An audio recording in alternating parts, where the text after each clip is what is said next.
Matt, you are on with Dragnot and Matt. How are you? I'm doing great. How are you doing today?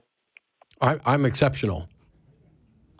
I just had a couple of questions for you that I'd like to ask, and it's great that you have the scientist guy on there because it has to do with the collection of evidence and how one would interpret it as it relates to miracles. Cool.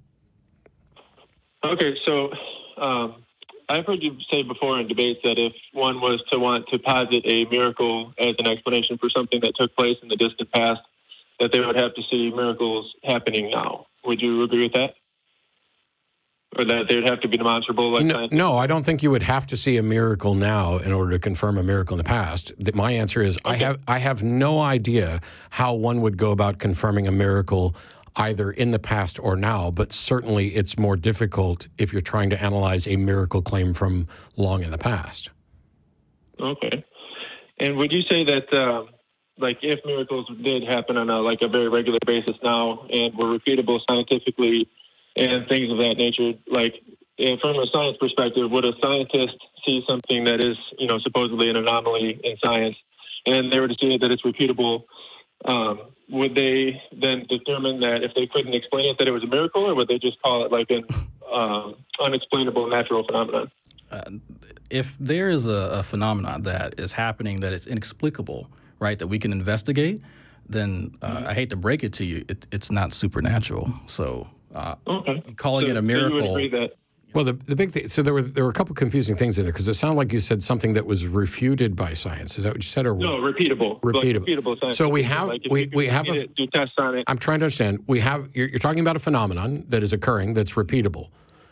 First of all, we don't define thing as inexplicable, because that's a declaration that it is unexplainable, and that's different from unexplained.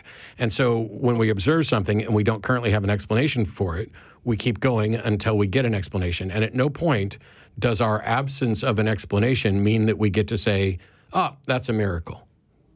Okay. So, if it was the case that you, say, witnessed maybe 10 or 15 people throughout the course of, the last 150 years or so, who died and then were, resurrected, and this could be demonstrably proven by science. Happens all the time. The dead. Happens all the time. Okay, but I mean, people. No.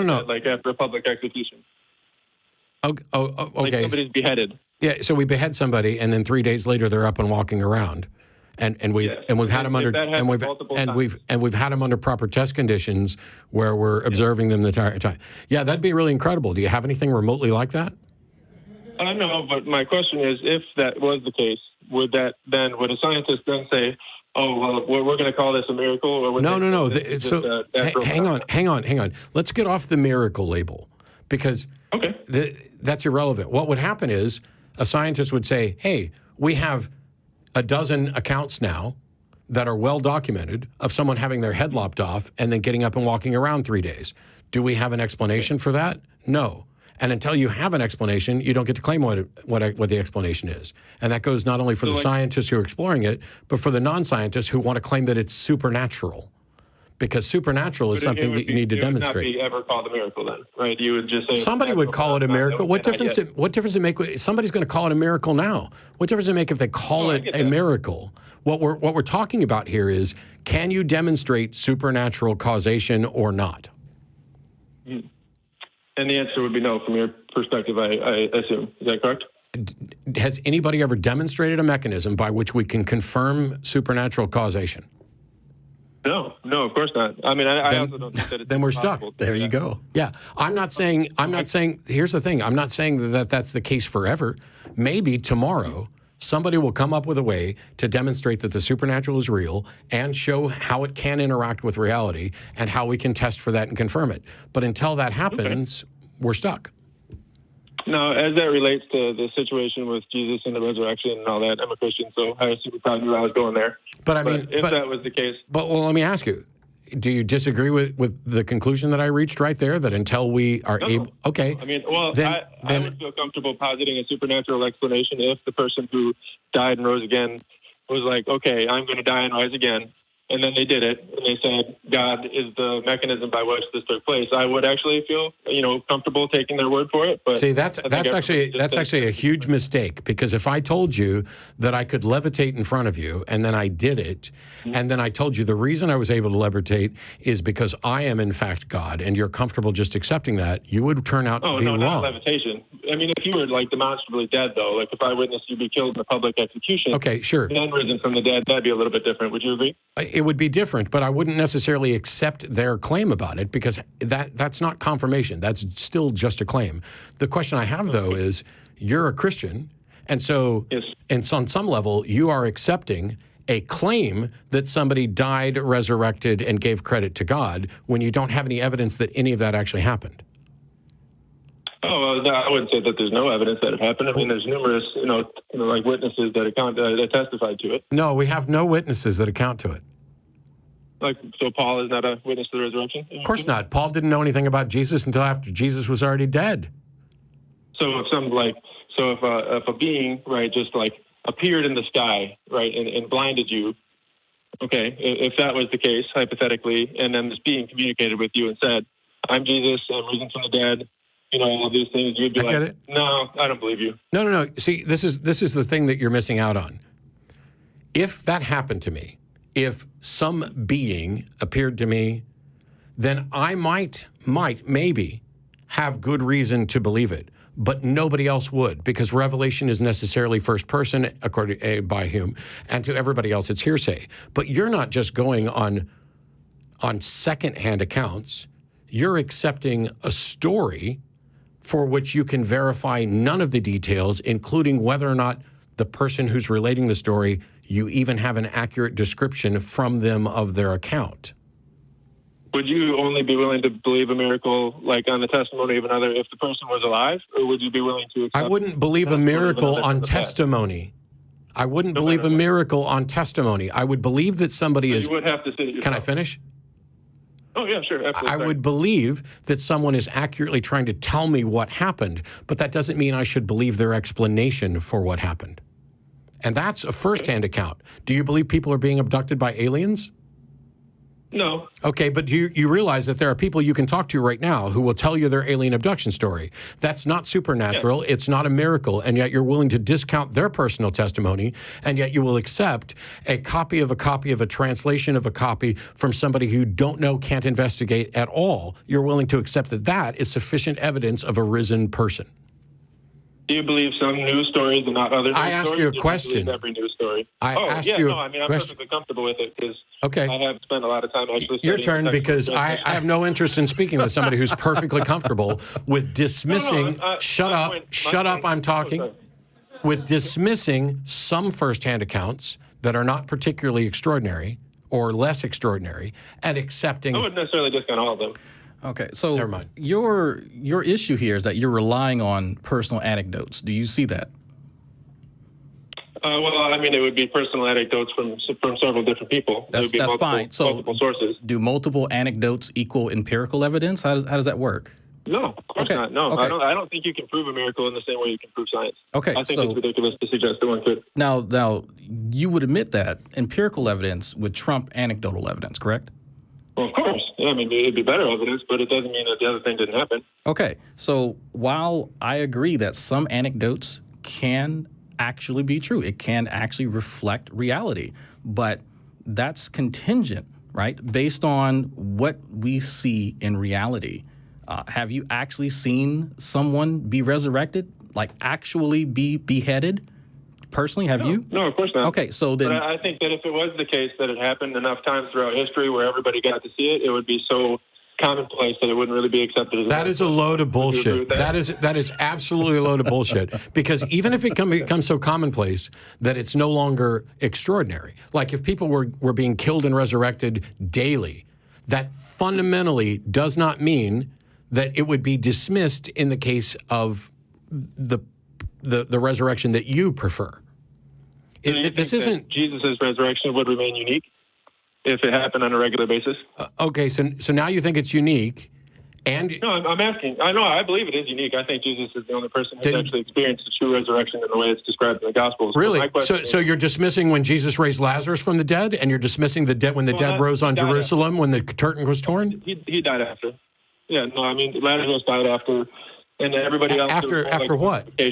After what? Well, he lived. It's not as though he lived forever, right? He's not like alive now. He still died again. It's kind of like I'm a paramedic, and if we get like a resuscitation, you are now officially. I wish I had a crown to give you as the king of post hoc rationalizations. You are dancing around, and every time I point to a problem with your belief, you just go on to something else. Oh, Jesus is the only person. Shut up. Shut up. Okay, sure. Jesus is the only person who experienced resurrection. What about Lazarus? What about the dead that rose in Jerusalem? Well, Jesus is the only one that experienced resurrection and stayed alive. So you have no you have no evidence that Jesus existed. You have no evidence that he was killed. No good evidence. Sorry, I mean, of course you have anecdotal accounts in the Bible. You don't have good evidence that he was resurrected, and you don't have good evidence that he's still alive.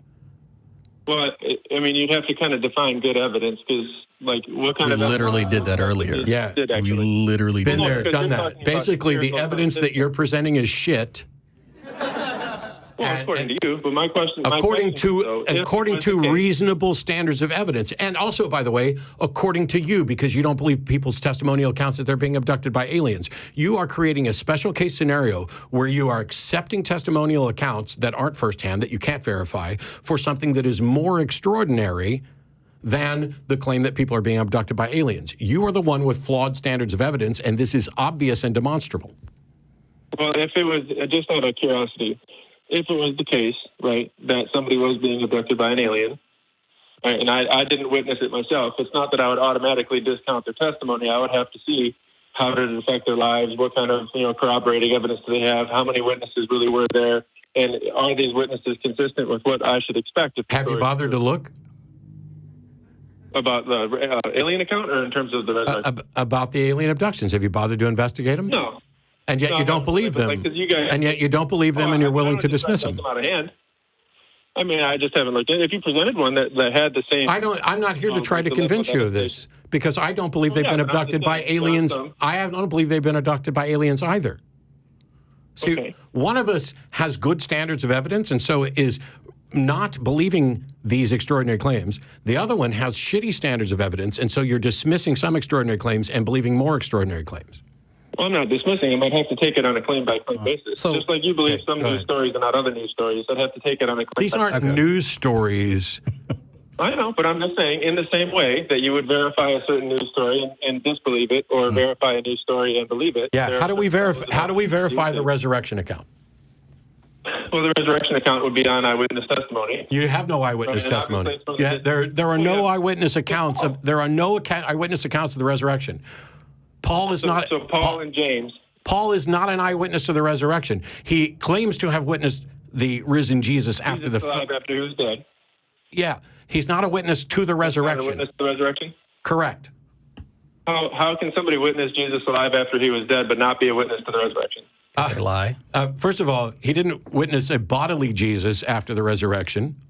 If you want to go that route, you would be talking about the apostles that Jesus supposedly appeared to in a bodily form, where even doubting Thomas supposedly wanted to stick his fingers in the nail holes. But instead, you go to Paul.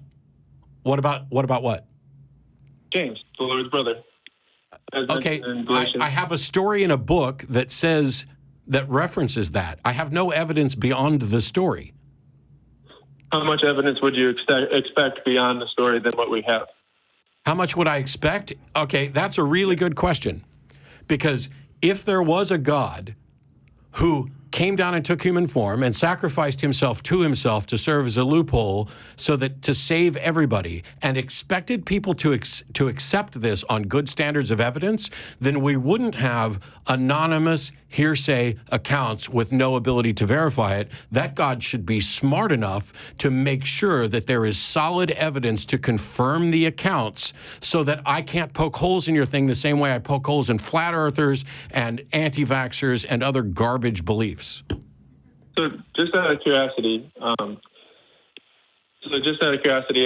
it relates to that, like the standard of evidence and the things that you were asking, or the things that you were saying, are you suggesting that God should have multiple resurrections occur over the course of history? It's fine to have just the one. It's fine to have just the one, but provide good evidence for it. But it has to happen later when everybody can investigate it scientifically. Is that correct?